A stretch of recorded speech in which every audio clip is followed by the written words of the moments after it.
Let's listen in. We have someone here who's tired of dating bartards. This is an interesting POV about a benzo user. Let's listen in. Hey, Goblin. I saw you were doing an episode today about benzos. I have a very brief history with them, but I was more interested in sharing my stories dating two bartards and the experience I quite frankly had to suffer through while with them. So yeah, give me a call back at your convenience. Bye. Will do. Will do. I mean, I want to hear a story about this. Listen, if a girl has a Xanax habit, you shouldn't date her. They may be fun to hang out with, though, potentially. Okay?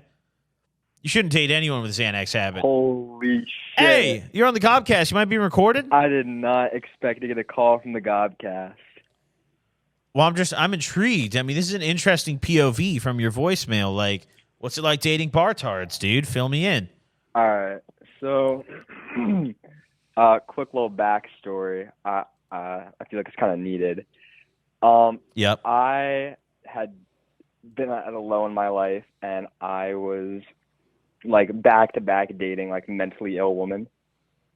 And it was probably mainly like bipolar and BPD.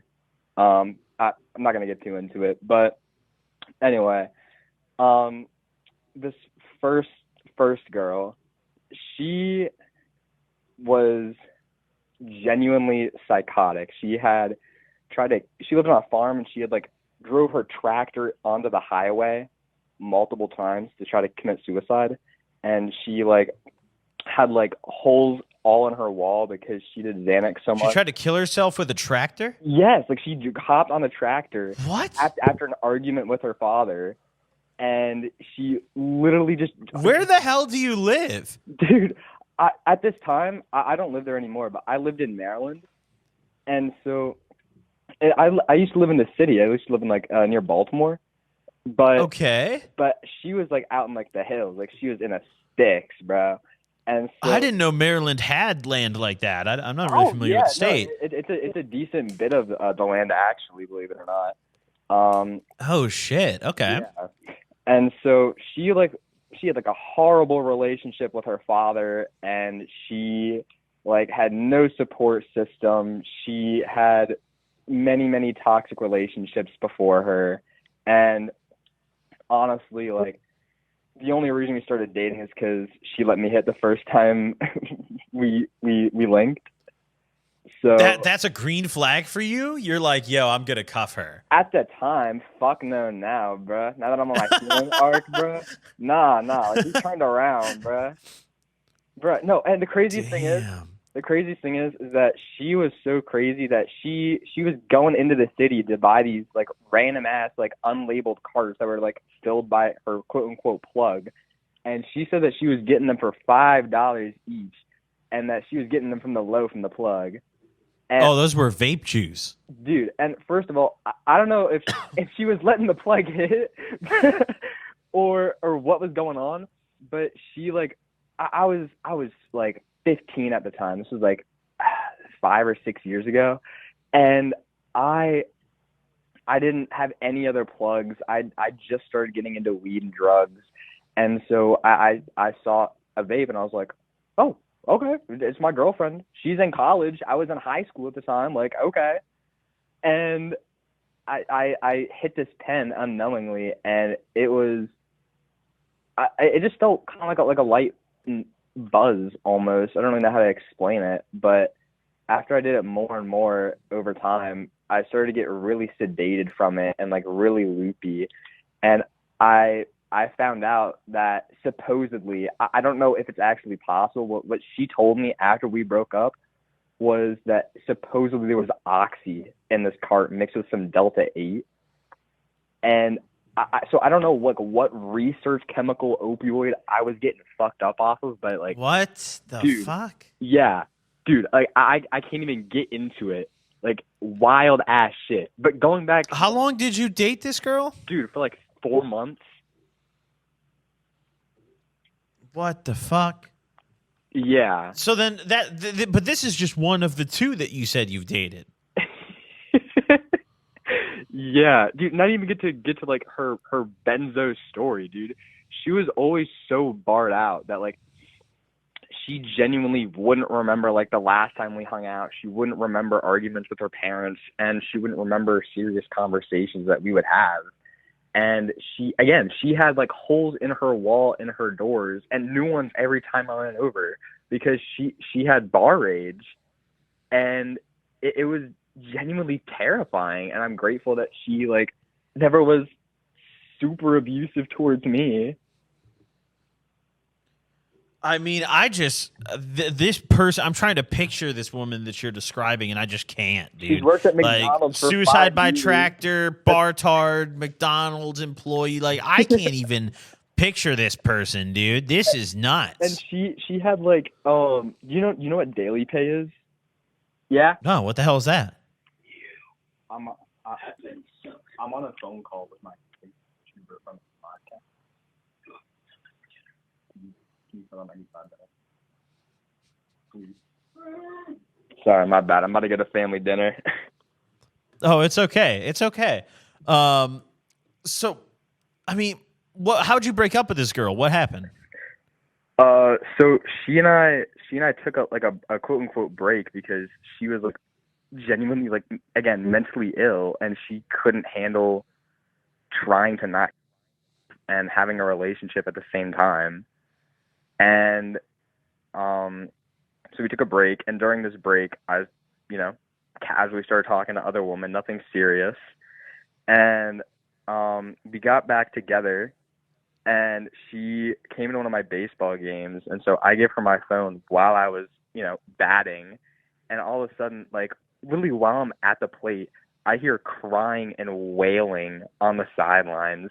And so after I'm not gonna lie, I struck out. I went back to the bench, and I go to see what's going on, and she was like yelling at me and like literally like trying to come at me. My dad had to hold her back because she saw me talking to other women, and she went crazy and called me a cheating, and like she like texted all of my family that I was like cheating and that I was a man whore. Like it was absolutely insane, but we didn't talk after that.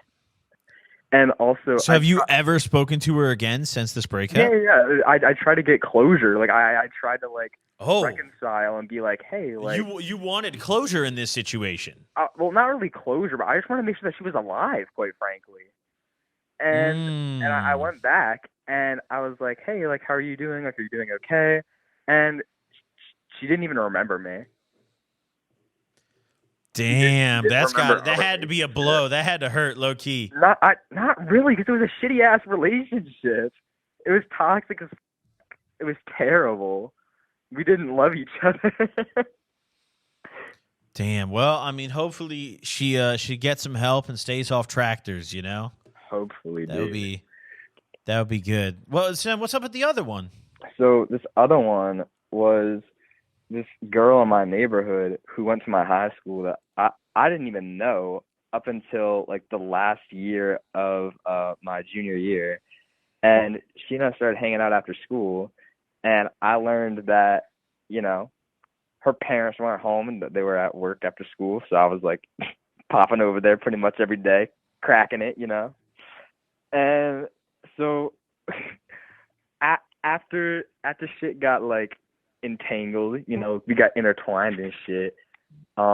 We started dating like without a label per se. Okay. And I had learned that she had gone to school this past school year almost every day on multiple tabs of acid. And she's already diagnosed with bipolar disorder. And she apparently had severe type 1 HPPD diagnosed. And every time we would get in an argument or something would go wrong or she would get stressed out, like have a flashback from whatever trauma, because she was also in a trap. This is like a little white girl living in the suburbs, by the way. So she would like literally like zone out, and she would just like freeze. And like after I'd get her attention after like 2 minutes, she would say like, she genuinely was like seeing things in the street, and like the asphalt in the street would like transform into things, or like the wall would like start morphing and like look like a staticky screen almost, and like she gets like pulled into it almost. And also she would have like these psychotic episodes where she would think like these creatures are coming after her. She'd be pacing around her living room like thinking like these creatures are coming out of her vents or her toilets or any opening in the house. And she would like start doing rituals, like walking around her house 4 times in order to try to like clear out all the demons. Like she was genuinely insane. And she also, again, was a bartard. And so not only was she doing acid, but she was also on the Xannies. And keep in mind, this school year, she had straight A's. I don't know how she pulled that off, but she had straight A's. And so That's impressive. I don't. She said she doesn't even. She doesn't remember any of her school days, and yet she's still cracking straight A's. Like that's crazy. That is impressive. That's what I'm saying. Like she proved it too, and I couldn't say shit because I was not in the same position. But she, every time she would like have like a manic episode and she would like down like 5, 6, 7 bars, she would have she would have photos in her hidden camera roll of like satanic rituals, like blood rituals with like, oh no, yeah, like blood in the sink with like pentagrams written down, like chanting, like her like looking into the camera, like blood smeared in her face. Like, you gotta stay away from that woman. Yeah, no, thank God I moved soon after that, and it's been no contact with her. And dude, not gonna lie, I was her plug, and she sent me like $150 after we broke up and was like, yo, can you get me 2 G's? And I was like, yeah, I got you. And I moved away, and I got a new phone number. I used to wipe that shit. Oh, you ran off on her. No. Dude, bro. Like, you oh, don't remember it? I guess, yeah, you're probably right there. You're probably right there. Yeah. Damn. Well, I mean, I hope you date better women now. Is my input absolutely. there? I'm in a healthy relationship. Therapy work. That's great. I'm on my arc. Hell yeah. Also, That's great. That's great. Also, real quick, I actually tried to reach you a while ago because my high school that I went to, it's near here in Florida. It's called Actually, I probably shouldn't say that. Can you blow that out? Yeah, I can. We can bleep that. I appreciate that, but it's a high school in Florida, and it's bad down here. Like, again, I came here from. Yeah. I got you. So again, I came from Maryland. I came down here. It's rancid, bro. Bitches are trashy, dealing drugs in the bathroom, like doing like crack on the toilet. Like it's bad. Like they got foil in the bathroom all the time. Like it's wild. Not like, to crack on the toilet. Yeah, and so no. they said that they needed a guest speaker to talk to the students about drugs, and I tried to get a friend's brother that goes there to plug you, and I sent you an email about it. So well, yeah, I don't think I saw that one, but I'll definitely check it out after the show. Oh yeah, I think it was your business one, but like if you trying to plug that shit, make a video out of it. It definitely sounds interesting. Hey, I appreciate the call. Thank you for calling in. You hit that family dinner up. It sounds like you gotta go. Yeah, bro. I'm a big fan. I love you. I watch your videos all the time. Have a great day, bro. You too, man. Have a good one. Peace out. Bye-bye. Oh man, yeah, that was so funny the way that he just kept getting interrupted, and like you could just very faintly in the background hear like, "Are you ready to go?" Like something along those lines. I didn't get word for word, but what a set of calls that we've taken today. I mean, guys, I'm just gonna say these past few weeks we've done a couple different like types of drug topics. You know, we've done psychs, we've done stims. Now we're on benzos. These calls are. Okay. Also, I do want to say, kind of off topic, I'm still trying to picture the tractor girl and I can't do it. That sounds like a character I would create on like The Sims, dude. That's not a real person. Like that, like that's some real like Farmville shit, dude. Suicide, but how do you even do that with a tractor? Like driving on the road? Like how fast? What's the top speed of a tractor? Nowadays they're probably pretty fast, dude. Those little John Deere ones, I bet they're pretty quick. Hold on. I'm gonna Google it. Tractor. Oh, wait, hold on. Keyboard sucks. Tractor top. God damn it. Speed. this is the worst keyboard ever, dude. Around 25 miles an hour for a standard tractor, but some specialized models like the JCB Fast Track can reach much higher speeds, even exceeding 135 miles per hour. What the kind of tractor? What does that even do? What are you tractoring with that? Like, what? Dude, I can't believe it. I want to drive that to work, dude. I want to drive that here every day. Imagine getting spliffed by a tractor on the highway. You like see a tractor getting on, you try to cut him off. You're thinking like, oh, this slow, and then he just absolutely smokes the shit out of you. That would be kind of embarrassing. I don't know about you guys, but yeah, that would embarrass me for sure. That would really embarrass me. But guys, I think we're going to call it here. I'm disturbed about the third-degree murder call earlier. I'm going to go take some time to like reflect upon that call. Don't get intoxicated and drive, everybody. Drop a like if you enjoy. Subscribe if you haven't already. If you haven't subbed yet, seriously, what are you waiting for? Drop a sub. We're trying to get to 250K. Thank you all for the love. Thank you all for the support. Wow, I am like shell-shocked today. Holy fuck, dude. You guys live some interesting lives. Have a good one, everybody.